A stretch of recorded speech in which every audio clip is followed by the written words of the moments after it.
Greetings and welcome back to the channel. Thank you for all the new subscribers. I'm really excited with how this is turning out. I'm loving making maps. I'm loving that people are loving that I love making maps. All right, let's try that again. Hello and welcome. Thank you for stopping by. Today we're in Wonderdraft, which is the sister app. Is that the way we should put that? Is that the way I should say it? It is the other tool made by the same makers of Dungeon Draft, specifically for world building and gigantic world maps and stuff like that. And it's really great making these big Tolkien-esque overworlds. And today I thought we would do sort of, maybe not the entire world, but maybe one half of a world or something like that. And I'm going to be honest with you, for a campaign setting, I think maybe this particular section of map is too big. Unless you're wanting to run something a little bit longer term, in which case maybe it's not. My philosophy now has changed from when I started Dungeon Mastering.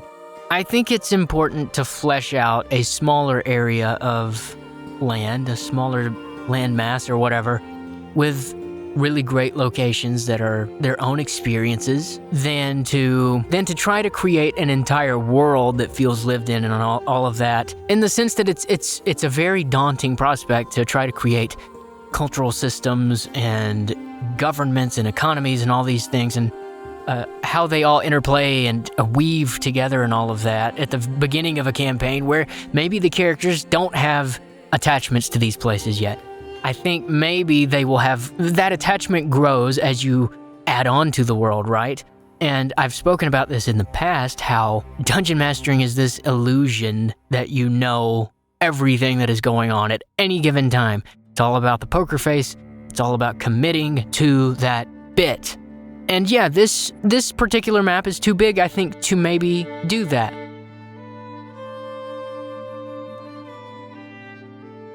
Unless you're just a god tier level dungeon master, you know? I personally like to condense it to a smaller section. And stylistically, this map is sort of inspired by the Baldur's Gate 1, the original world map. I love the style of that map, not only because of the way that it just aesthetically looks, but because that world space is condensed to one coast, the Sword Coast. And it's a mentality that I have taken into my own games.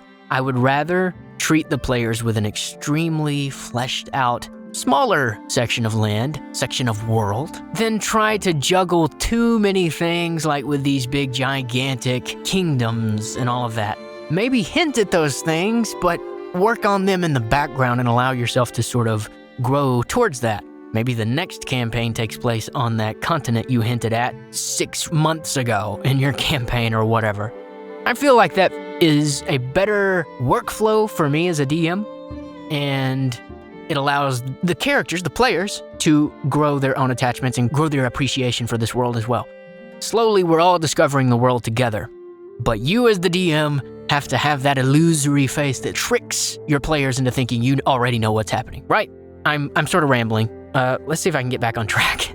The Baldur's Gate map specifically, I've always liked the way that the world map looks in the first Baldur's Gate game. I like the second one too, but I'm more artistically driven towards these sort of parchment-looking maps. I like for a map to look like an actual map. Not that it doesn't work for like some of these great games that we play and stuff that have 3D maps and colored maps and all that stuff, but I really just love the old school parchment, some old cartographer sitting out on the dusty trail, scribbling this thing away. Something about that works for me. I just love it. And you see games like Pillars of Eternity that were inspired by the original Baldur's Gate, or really just the Baldur's Gate franchise in general, I think. But the world map of, I believe that game, the first one at least, was like definitely inspired by those old school isometric RPGs. And they're simple, you know? You don't have to have, whereas, you know, the Tolkien maps have sort of the entire forest drawn on the map and every little mountain and hill and all that. You can just sort of hint at it. Maybe I should put a picture of the Baldur's Gate map up. It has all of the landmarks that you can visit in the game, you know, Friendly Arm Inn, Nashkel Mine, all these different places that you can go and visit. The forests themselves do not actually appear on the map to my memory. They're just sort of like clumps of trees here and there. And that's really easy to do with the tools here in Wonderdraft. You know, and it also, from a dungeon master's perspective, allows you to fill in the blanks later. If you want there to be a river that wasn't on the original map, you don't feel so bad about retconning it or putting it in later, because the map is just sort of a bare bones overlook, an overview of the world space. And this is one of the kinds of maps that I actually do use in my campaign. I've said before that I don't always like to have a map for the villages. I don't always even have a battle map. But I do like to have the world space in which the current act, if you will, of the campaign is taking place. For on this section of continent, I like my players to know how long it's going to take them to get from this town to this city to this place. I think it also helps you tighten up thematically the story that you're trying to tell for the duration of a campaign. You know, you can do an entire cultural shift if you decide to do a campaign that takes place on an alternate continent afterwards. But I think there's a unique opportunity when you focus your attention on a smaller area and how those cities interplay with one another, how they interact. Yeah, there's a unique opportunity to make sure that everything feels like a unit. They're all separate places, but somehow they work together because culturally they're very similar, these towns. They're in this section of map. They're all on the Sword Coast. Nashkel affects Baldur's Gate, affects Friendly Arm Inn, affects Candlekeep. All of the pieces somehow come together. Not to mention, it can inspire the plot hooks and quest hooks and all that stuff. And if you ever do face that DM burnout that is so apparent, rears its ugly head to all of us, coming up with new material for an entirely alien place. A culture that is completely separate to maybe where your players have been for the last year and a half of this campaign can be very inspiring. So yeah, that is my big takeaway from this video. I think we're nearing the end here now. To focus your attentions, to zoom in on the map rather than zooming out. You know, not all campaigns have to be years and years long. Containing the story to a world space that feels believable, I think makes the entire story feel grounded. Not that you can't visit all of these other places that you've hinted at. That can make those quests feel much more special and much more memorable.